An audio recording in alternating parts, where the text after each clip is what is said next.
Thank you for the opportunity. My name is Imade Samita Wijaya from Udayana University, Department of Child Health, Sangla Hospital, Denpasar, Bali, Indonesia.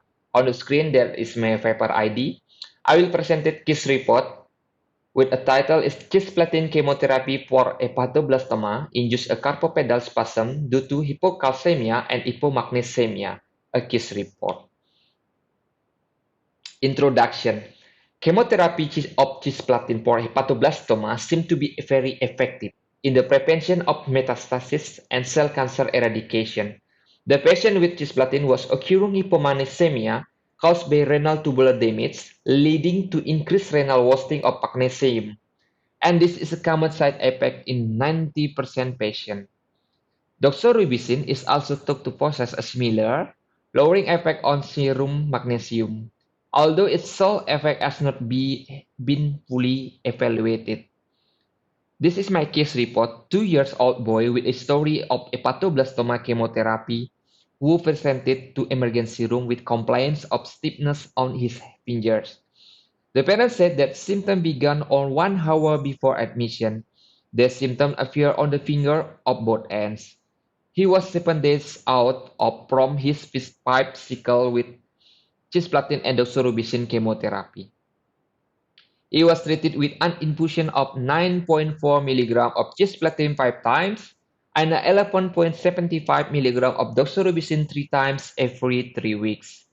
The total 5-cycle dose of cisplatin and doxorubicin were 47 mg and 34.5 mg respectively.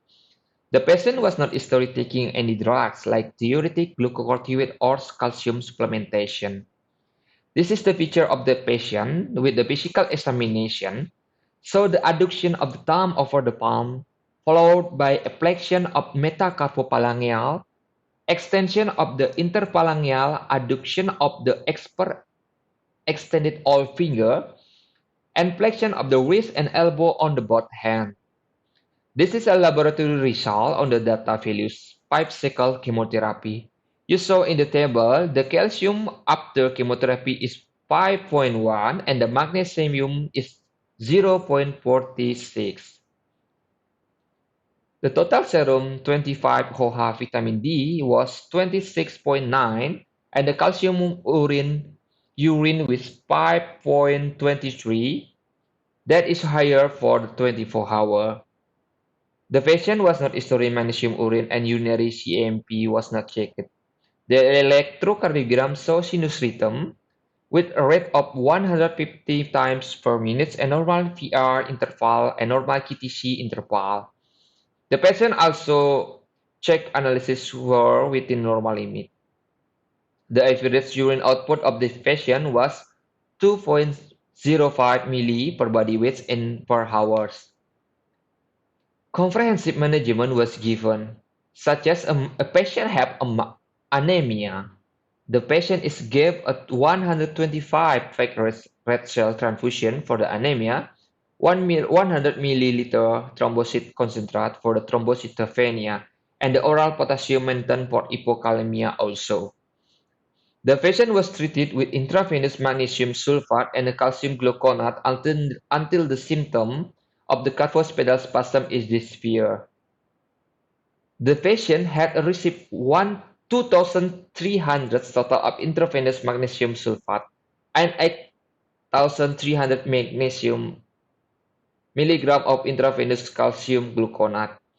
The patient also adequate nutrition management in the hospital, approximately contained a 552 milligram calcium and 187 milligram magnesium daily, and also have oral supplementation like a calcium and vitamin D. Serum calcium and magnesium were checked after electrocorrection therapy. There was a complete resolution of its clinical symptoms by hospital day 3, but the laboratory data still had an imbalanced electrolyte until patient discharge. The patient was treated until 16 days with the last electrolyte calcium, so a calcium is 5.6 mg per deciliter and the serum magnesium is 0.95 mg per deciliter when the patient discharged from the hospital. The patient had to continue oral supplementation at discharge. Discussion. Cisplatin is an antineoplastic drug used in the treatment of the many solid organ cancer like hepatoblastoma, and the main dose-limiting side effect of cisplatin is nephrotoxicity. Cumulative dose of cisplatin increase the side effect of nephrotoxicity in patients. Plasma magnesium concentration and glomerular filtration rate decrease after cisplatin chemotherapy. The study suggested cisplatin dose higher than 50 mg per body surface area has been correlated with nephrotoxicity. In the early and the later phase, cisplatin caused damage to magnesium and calcium receptor at the ascending lobe of Henle distal convoluted tubules, which leads to renal magnesium and calcium wasting. In this case, the patient had 100 mg of body surface area cumulative dose of cisplatin on the 5-cycle chemotherapy, and the glomerular filtration rate was normal on the 7 days after cisplatin chemotherapy. The patient also had a hypercalciuria that which indicated the damage of the magnesium and calcium receptor at the ascending lobe of Henle and distal convoluted tubules. This is a etiology of magnesium. Discussion. Another said, another possibility is insufficient absorption in the gut, like steatorrhea, short gut, and most frequently prolonged and massive diarrhea. In severe reports, was found a low amount of calcium, magnesium urine on the intake of or gastrointestinal tract problem. In this case, after chemotherapy, the patient did not have a good appetite. It meant a low intake magnesium and calcium source from the food. The patient also did not have a GI tract problem, and the etiology for the patient may be due to renal loss, hypercalciuria, and cisplatin chemotherapy. The risk factor for cisplatin nephrotoxicity you can saw in the table. Doxorubicin is also thought to possess a similar lowering effect on serum magnesium, although its low effect has not been fully evaluated.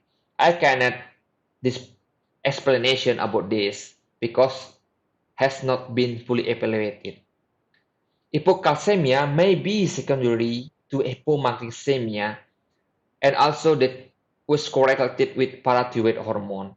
Intact parathyroid hormone assay, you can check it for the diagnosis of parathyroid abnormality. And also the vitamin D was closely correlated with urinary calcium excretion. The American Academy of Pediatrics say the recommended minimum daily intake of vitamin D is 400 international units for days. In this case, the patient had an intact parathyroid hormone 33.9, like its normal thyroid, euparathyroid.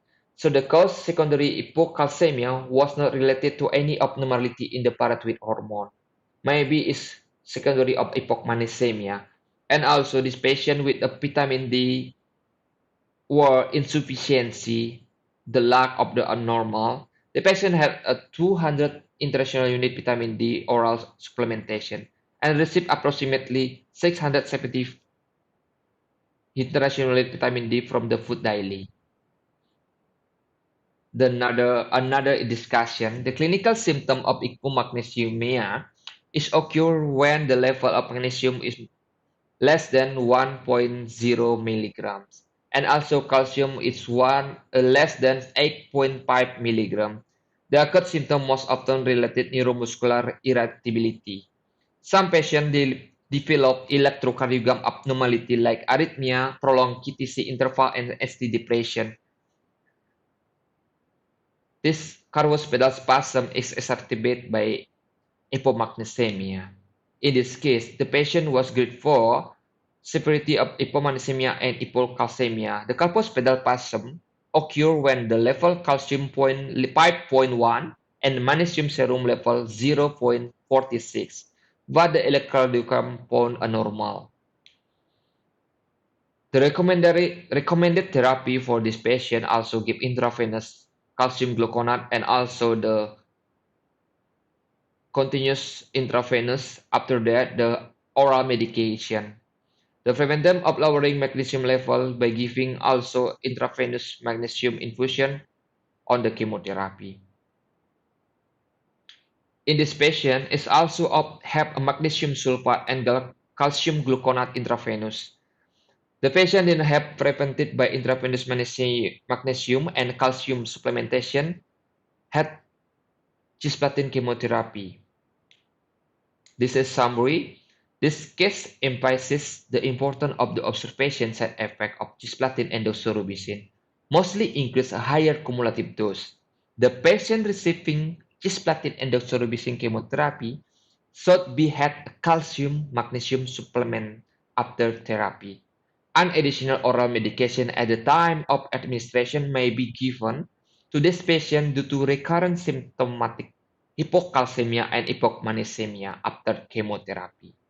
Periodic monitoring of post-chemotherapy blood electrolyte is needed. Thank you.